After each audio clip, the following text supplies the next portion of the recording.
اما بعد جی عزیز ساتھیوں، آج ہم گفتگو کریں گے۔ صحیح مسلم کی ایک روایت ہے جو کہ رسول اللہ صلی اللہ علیہ وآلہ وسلم کے صحابی سیدنا ابو ہریرہ رضی اللہ تعالیٰ عنہ فرماتے ہیں، اس سے پہلے کیوں نہ ہو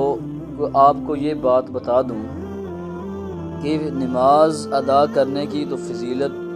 کس قدر زیادہ ہے، نوافل کی، اور رات کو تہجد کے وقت اللہ کے سامنے نفلوں کے اندر قیام کرنا، اور اس کے علاوہ اشراق، جتنے بھی اس قدر نوافل ہیں ان کی تو فضیلت ہے، لیکن اللہ کے نبی کا جو یہ فرمان ہے نا،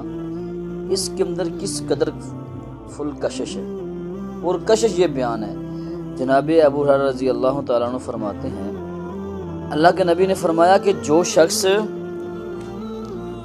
یہ چاہتا ہے نا،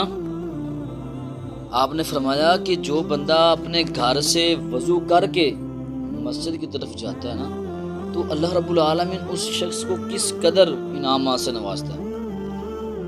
کس قدر اس کو مقام اور عزت اور رفعت ملتی ہے۔ اللہ کے نبی فرماتے ہیں، سب سے پہلے جب بندہ گھر سے نکل رہا ہوتا ہے نا، تو وہ بندہ جو اپنا پہلا قدم اٹھاتا ہے، وضو کیا ہے، آپ نے فرمایا، صحیح مسلم کے اندر روایت ہے، اللہ کے نبی فرماتے ہیں کہ کسی اللہ کے گھروں میں سے کسی ایک گھر کی طرف جا رہا ہے، وضو کیا ہے گھر سے، تو ایک قدم اٹھاتا ہے تو وہ اس کے گناہ مٹا دیتا ہے، دوسرا قدم اٹھاتا ہے تو اس کے جو درجات ہیں نا ان کو بلند کرتا ہے۔ تو پھر یہ وضو کی عظمت اور شان اور بلندی ہے۔ لیکن جب انسان یہ کچھ کرتا ہے،